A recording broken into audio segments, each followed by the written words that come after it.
Viral guys, pria ini bertanya jika Iran negara Syiah serang Israel, bagaimana sikap umat Islam? Dan inilah jawaban Buya Yahya yang sangat tepat. Nah guys, inilah jawaban dari Buya Yahya saat ditanya mengenai bagaimana pandangan Islam mengenai yang terjadi antara Iran dan Israel saat ini. Dan inilah jawaban dari Buya Yahya. Mohon izin bertanya Buya, dalam konflik antara Iran dan Israel, kita melihat bahwa Iran menunjukkan sikap pembela Palestina yang sedang dijajah oleh Israel.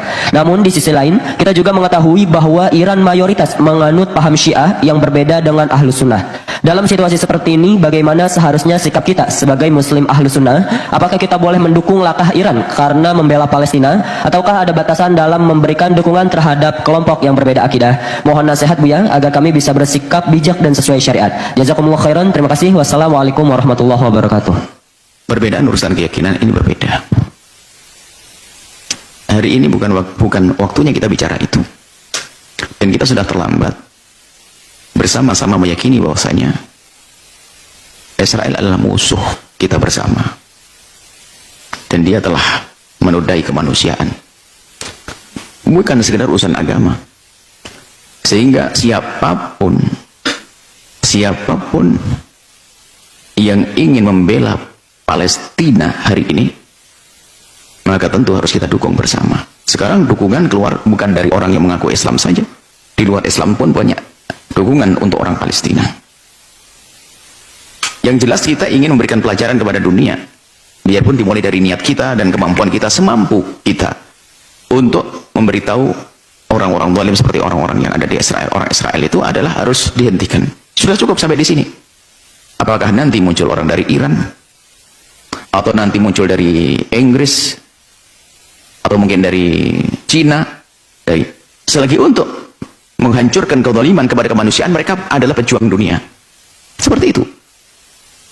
Jadi jangan sampai gara-gara berbeda keyakinan lalu menjadi kita tidak tahu bahwa ada musuh bersama yang membahayakan dunia. Itu yang dihancurkan oleh kisah-kisah Palestina ini bukan sekedar, ini bukan urusan agama, itu kemanusiaan sudah. Dahsyat kejahatan kepada kemanusiaan.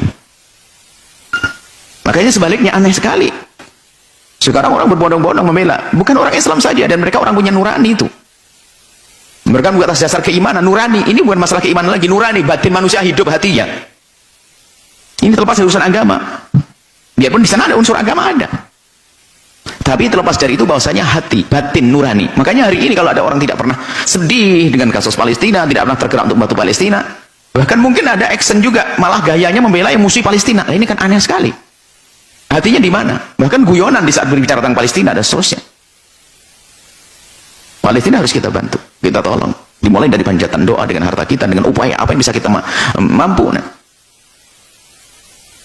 Jadi bersama-sama kita, dalam kebersamaan kita membela Palestina, tentu nanti mau tidak mau kita akan bertemu dengan orang-orang yang beda agama dengan kita. Karena apa? Urusan kita adalah urusan kemanusiaan.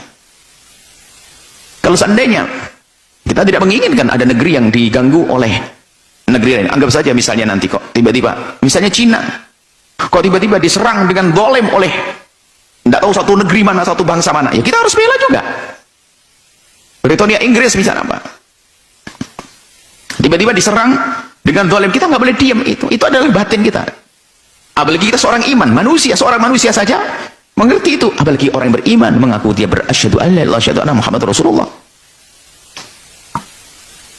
Yang aneh hari ini adalah ada orang justru merendahkan orang yang ingin membela Palestina, bahkan jadi bahan guyonan. Tidak tahu, subhanallah, hati-hati. Orang-orang begitu adalah orang yang tidak punya perasaan.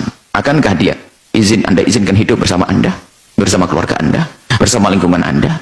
Oh, hatinya mati. Berita sejelas ini, biarpun berita itu adalah juga tidak semuanya nyampe kepada kita.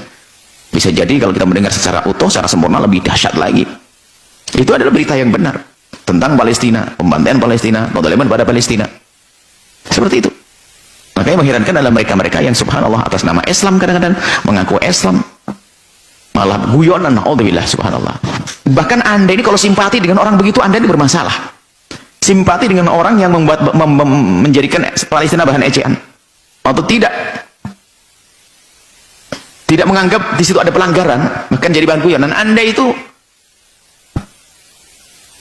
Tidak merasa risih dengan orang-orang semacam itu, bermasalah kok dalam diri Anda.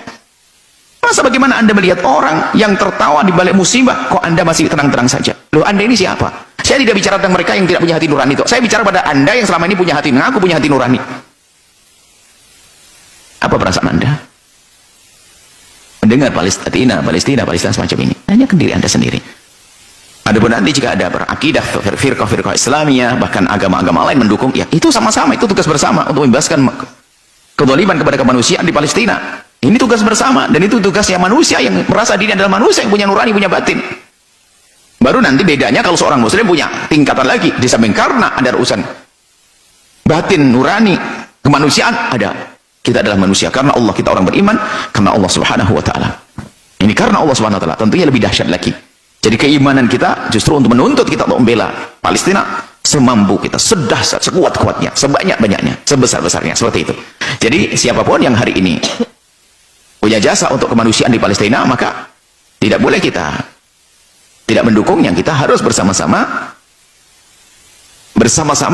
untuk menghentikan kezaliman di Palestina. Selesai sampai di sini.